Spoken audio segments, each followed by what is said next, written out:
Nosso primeiro entrevistado nesta edição de Conjuntura é o empresário Givaldo de Sá Gouveia, conhecido na política como Givaldo Carimbão. Ele que foi vereador por Maceió, foi também deputado federal e agora está se dedicando aos seus próprios negócios pessoais.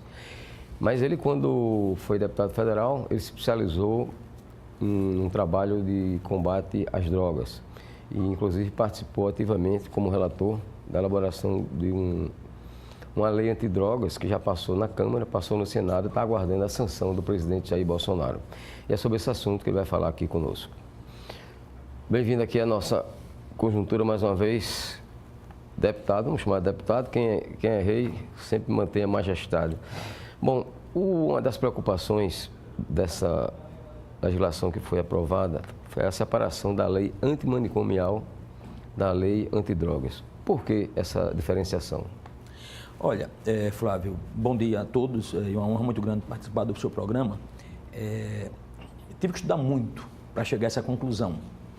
Nós somos a 22 países estudar as políticas sobre drogas no mundo, né? E chegamos à conclusão de que há dois momentos. 100 anos depois, 100 anos, né? Depois da guerra, a Inglaterra criou a comunidade terapêutica eminentemente com médicos, psiquiatras, porque eram os traumas vindo da guerra. Então, ele criou as comunidades para dar apoio. 50 anos depois, chegou nos Estados Unidos, em Minnesota, um modelo misto, onde ele entendia que a espiritualidade era importante também, então, a psiquiatria e a psicologia. 50 anos depois, ou seja, 100 anos, um século, eu tive a honra de ser o relator dessa lei e viajei pelo mundo e cheguei à conclusão que acho que agora é um novo momento, depois dos 50 anos de Minnesota, nos Estados Unidos. É a separação, literalmente, do que é espiritual e do que é medicinal. Ou seja, transtorno mental, ela é um estágio muito avançado na psiquiatria, neste momento, e quando você usa as drogas, esse piora muito mais ainda. Então, a lei antimanicomial, é a lei 10.216, ela criou os CAPs AD. Era uma forma de tirar, a gente chamava o hospital dos doidos, depois eles saíram para os CAPs, foram atendidos nos municípios, municipalizou as ações, né? Ou seja, dessegregou daquele local tão violento que ali estava, que era aquele hospital, né? Portugal Ramalho, aqui no caso de Maceió. E aí, a lei diz o seguinte: quem tem transtorno mental vai para a lei antimanicomial, que é a lei que trata os dependentes químicos com grave situação psíquica. Esse vai para continuar com os psiquiatras, médicos. Agora, aqueles que não atingiram o grau da doença de psiquiatria, nós criamos um conceito novo no Brasil. Eu não consegui onde eu queria 100%, eu consegui 90%. Eu queria botar comunidades acolhedoras. Mas você, como relator, tem que construir soluções. Aí ficou comunidades terapêuticas acolhedoras, que para mim, terapêutica é aquela que vai para a clínica. Então, nós ficamos, diria, em 3 situações. A lei antimanicomial, que é a lei que trabalha com as pessoas com transtorno mental grave. Separou. A clínica terapêutica é aquela que ela pode ter um misto, quando eu falei, de Minnesota dos Estados Unidos. Ela até pode ter a psiquiatria e pode ter a espiritualidade. E o que nós criamos agora foi a terceira categoria, que é as comunidades terapêuticas acolhedoras, não clínicas. E aí, por que o Brasil adotou isto? O Brasil é diferente dos Estados Unidos. Aqui você tem SUS 100%, os Estados Unidos não tem. Os Estados Unidos tem razão de terapêutica, ela tem a parte médica. Já no Brasil, não. Foi o que nós fizemos. Comunidades terapêuticas acolhedoras é aquela que acolhe, tem que ter um assistente social e um psicólogo, aonde leve aquele cidadão que ele pode ter uma doença de pâncreas, fígado, intestino, coração, dente, etc. Ele leva no sistema único de saúde. Não é preciso ser clínica. Então, as comunidades terapêuticas acolhedoras, elas ficam na linha social. As comunidades terapêuticas clínica ficou ligado à saúde, SUS. E a lei antimanicomial, ela ficou também, obviamente, no Ministério da Saúde. Por que deixar o trabalho de prevenção, as ações de prevenção a cargo do município? Não é mais encargo para o município, Não. que já reclama tanto? Não, pelo seguinte, que bom explicar à sociedade, eu acho que aí, né, cabe exatamente a sua pergunta. Por que não o Estado fazer prevenção e os municípios? Desceu muito a idade de quem usa drogas, desceu muito. Ou seja, você começa a usar drogas a partir dos 18, 20 a 50 anos atrás. Hoje é os 6, 8, 10. Aonde é que está as pessoas de 7 anos aos 15, 16 anos? Na escola do município. Porque o modelo educacional do Brasil definiu que os municípios ficam do ensino fundamental e médio, ou seja, de 7 até os 15 anos, em média. Você tem o Estado fazendo o ensino fundamental, o médio, né? E você tem o nível superior. Então, aonde é que está o grande começo de usar drogas? Na juventude até os 15 anos. Aonde é que está esse povo? Na educação. Estudando. E aí, o trabalho da prevenção, nós entendíamos que é a partir da escola, do pré-escolar, ou seja, do primeiro ano ao 9º ano. Tá? Então, a prevenção ela é fundamental no setor da educação. É onde este público, com esta idade, está. Por isso, nós definimos. Agora, é importante os estados, eu conversava muito com a minha secretária, a companheira Esvalda, do governo Renan Filho. É importante nós discutirmos, eu estou fazendo um encontro nacional aqui em Alagoas, para mostrar o avanço da lei.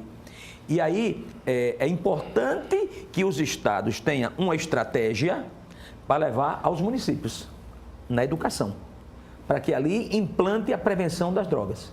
E o que fazer com as milhares, centenas de milhares de crianças que estão fora das escolas? Eu acho que falta uma ação mais efetiva dos governos municipais. Flávio, essa semana aconteceu, esse mês, permita-me, mês de abril e maio, né? O Lar Coração de Jesus, que eu mantenho há 30 anos, tá? E tem algumas crianças fora da sala de aula. E nós pegamos um grupo de pessoas para ir ao campo nosso para... O que é que está havendo? E quando chegamos lá, muitas das vezes, falta de informação, falta de um documento. Estou dizendo a você. Eu acho que os municípios têm que ser mais aguerridos nisso, tendo vaga nas escolas e muita gente fora da sala de aula. Por exemplo, o nosso Lar Coração de Jesus está em frente ao Cadeião, ali em frente depois da UFAO. No lado direito, no aeroporto, tá? Você tem ali o Maceió 1, 2, etc., aquela grande região. Tem vaga na escola, mas os alunos para vir lá para cá, as crianças, tem um ônibus, resolve o problema. Eu intermediei e conseguimos, mas isso não é para mim intermediar, tem que ser uma política pública. Então, eu acho que falta mais assim, mais ação efetiva, não é Maceió, não falo que Maceió, é no geral, viu? Alagoas, Brasil e tal, acho que era importante. Porque muitas das vezes tem vaga na escola e tem alunos e não vão buscar, não vão fazer a busca ativa. E por que o acolhimento ser competência do Estado? Aí sim. Nós definimos que a involuntário, ela fica com o estado de saúde, que os doentes graves ficam com a psiquiatria. E nós definimos que o acolhimento e a reinserção social, já vou incluir agora, fica com o Estado. Por quê? Pelo seguinte, Flávio, além de uma questão de saúde pública, é uma questão de segurança pública. Além de uma questão de saúde pública, é uma questão de segurança pública. Então, se não vejamos, o Brasil é o terceiro país do mundo que mais prende, que mais tem presos, tá? Cada preso no Brasil custa em média, 5 mil reais, 60 mil reais por ano. É o custo médio de um preso no Brasil. Cada preso, em média, passa 5 anos na cadeia, em média, 60 meses, vezes 5 mil reais, 300 mil reais, no mínimo, custa a carceragem, não é o custo de defensor, de promotor, de juiz, de polícia. Estou lhe falando. Só a manutenção. Só a carceragem, ok? Acompanhe o raciocínio, por gentileza. 80%, não é 75% não, 80% de quem está preso no Brasil tem envolvimento com drogas. Quando ele vai preso, não diz que ele foi preso porque é usuário de drogas, não. Para usar droga ou ao usar droga, ele cometeu um delito. 80% de quem está preso no Brasil, eu me reuni 3 vezes, juntamente com a Câmara, os deputados e todo o secretário de Segurança Pública do Brasil, todos, é unânime a afirmar, 80% de quem está preso no Brasil tem envolvimento com drogas. Ou seja, ora, se a pesquisa feita pela Fundação Getúlio Vargas diz que 1% da população está no uso ativo do crack, 1% de 200 milhões de brasileiros, nós temos, se for 10%, nós temos 20%, se for 1% é 2 milhões. O Brasil tem hoje 2 milhões de usuários de drogas, 2 milhões. Ora, se 80% de quem vai preso é por causa de droga, ao invés de eu construir cadeia, eu construí um atalho social, comunidade terapêutica acolhedora, onde, ao invés de deixar esse cara cometer o delito para chegar aí preso, é muito melhor eu acolher, dentro de 6 meses a 12 meses, tem um programa, né, chamado Programa de Minnesota, que é dos Estados Unidos, que um cara criou lá, onde nós montamos esse projeto e acolhe dependentes químicos. Ora, custa R$1.000 por mês, o Estado paga 5 mil para um preso. Mas para o dependente químico, que em tese era um futuro preso do amanhã, ou muitos deles já foram presos, custa 1.000 por mês. Só que o 1.000 por mês é durante 6 meses a 12 e o 5 é durante 5 anos. Então, é inteligente que o Estado, no campo econômico, ele evite o custo de carceragem e, obviamente, ter cometido um delito. E uma questão social. Quantas das mães, Flávio, se você pegar aqui, a sociedade aqui, pegar 8 anos atrás, 6 anos atrás, os programas policiais, era chegando as mães chorando na área social, como é que eu faço meu filho? Vou entregar, é a polícia que eu chamo? É o bombeiro? Não sabia quem procurar. Quando eu convenci o governador Teotônio Vilela a criar esse programa, que é os Anjos da Paz, eu trouxe esse nome de Portugal, Anjos da Paz, né? E aí que nós conseguimos, então, fazer exatamente o acolhimento do dependente químico em Alagoas. Então, é importante para o Estado ele fazer o acolhimento. E a reinserção, permita-me, já vou incluir, quando meu filho foi deputado estadual, fez a lei, 3% dos empregos gerados com recursos públicos do Estado para fazer obras nos municípios ou no Estado mesmo, ele tem 3% para os dependentes químicos recuperados. Isso agora está passando pela lei federal. Agora, a lei federal. Ou seja, eu tinha feito em Brasília. Como não tinha passado, meu filho fez em Maceió, em Alagoas. Agora é lei nacional. 3% dos empregos gerados. Ou seja, o Canal do Sertão gera mínimo emprego, 30% tem que ser para dependentes químicos recuperados, tá? Que tem em abstinência. Tá? Um avanço que nós demos muito. Eu incluí também a questão do financiamento, ou seja, você paga imposto de renda. Você poderia doar para criança e adolescente. Agora também pode doar para o Fundo sobre Drogas, para os trabalhos de acolhimento dos dependentes químicos ou de prevenção. Essa lei de iniciativa do seu filho aqui no Estado, ela está sendo cumprida? Em parte, sim. Em parte, sim. Ainda toda, não. A semana passada foi uma discussão que eu tive dentro do próprio governo. Ela tem que ser cumprida. A lei é para ser cumprida. Está na Procuradoria ainda, depende de alguns pareceres. Claro, que eu dizia o seguinte, dos contratos já existentes, tudo bem. Mas os futuros contratos, a lei é para ser cumprida. Não tem sentido. Mas, aos poucos, está começando a ser cumprida. E agora, sendo aprovado nacionalmente, aí, meu irmão, aí é a pressão nacional, né, que tem que ser feita para que os estados cumpram. E sobre as comunidades terapêuticas serem exclusivamente constituídas de voluntários? Por que esse dispositivo? Eu não quis botar como empresa, como negócio. A clínica, ela pode ser empresarial. Ela vai ter os médicos, etc. Agora, as comunidades Flávio, sabe o que é? Você, por exemplo, um missionário, uma pessoa, acolher na sua casa, porque a comunidade era para ser uma casa. Você acolher esta pessoa, matou, roubou, sequestrou, estrupou, degolou, o que você possa imaginar. Ou até não passou por nenhuma situação dessa. Mas é uma pessoa que você não sabe de onde veio, para onde vai, não conhece a família. Ou é um momento de amor do próximo. Ou então esse processo, se for por dinheiro, não vale a pena, não paga. Ou é missionário, pessoas vocacionadas, independente de religião, independente. Esqueça católico, evangélico, espírita, enfim. Agora, é fundamental que sejam pessoas vocacionadas, pessoas que não vão ali por dinheiro. Flávio, R$1.000 o Estado paga para acolher uma pessoa na comunidade. Essa pessoa tem que ter direito a 5 comidas por dia. Café, lanche, almoço, lanche e janta. Se você for pagar qualquer almoço em qualquer restaurante, o mais barato que existe, R$7. 7 vezes 3, 21. Se for só um almoço, é R$200. Se pegar 7. E o café e o almoço, e jantar.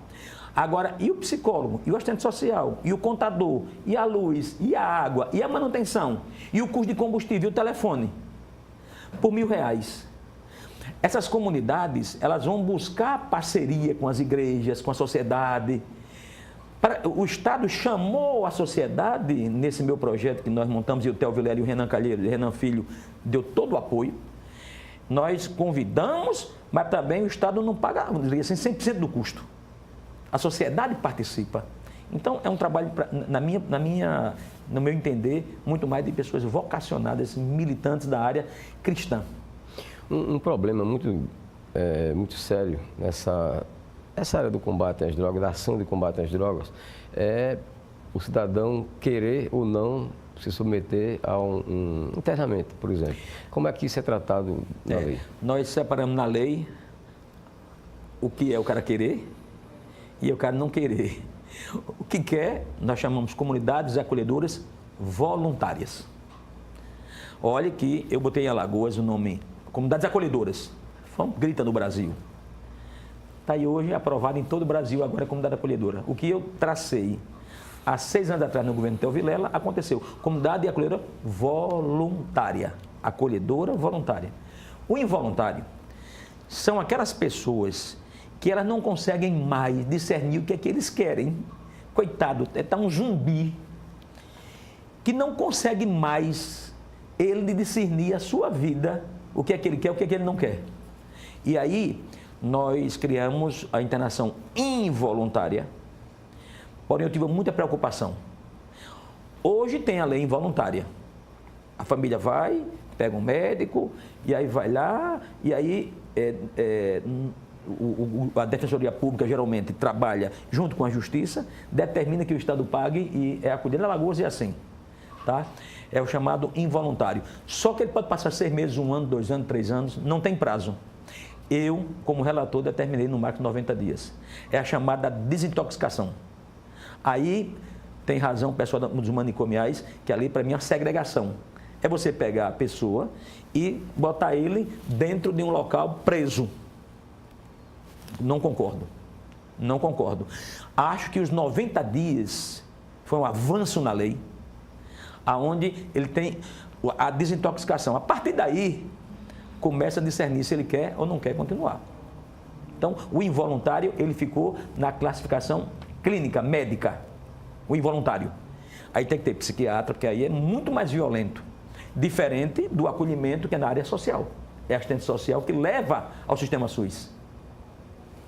Mas uma coisa que você quis e não conseguiu, verdade, foi proibir a propaganda de bebida alcoólica e colocar também, né, que não passou, que no rótulo das bebidas alcoólicas tivesse uma orientação sobre os prejuízos que ela causa. Como tem no cigarro. Como tem no cigarro. Ela causa saúde. Foi uma luta, viu? Foi uma luta com a Ambev, onde nós acabamos no Brasil a propaganda de cigarro. Reduziu muito o consumo de cigarro no Brasil. E aí nós queremos acabar com a propaganda de bebida no Brasil. A Ambev entrou pesada, meu irmão. O poder econômico entrou pesado. E perdi por poucos votos, né? Muito poucos votos, nós não conseguimos aprovar, acabar com a propaganda de bebida no Brasil, né? Bom, e depois eu queria botar no rótulo da bebida os males, os malefícios causados pela a bebida. Mas, lamentavelmente, não passou. Ou seja, a Ambev, principalmente a Ambev, né, ela fez um lobby muito grande no Congresso Nacional e não passou. Ok, nosso muito obrigado ao ex-deputado federal e agora empresário Givaldo Carimbão pela sua participação aqui em Conjuntura. Vamos agora ao intervalo. A gente volta conversando primeiramente com a vereadora Ana Hora e depois com o também vereador Francisco Salles. Até já.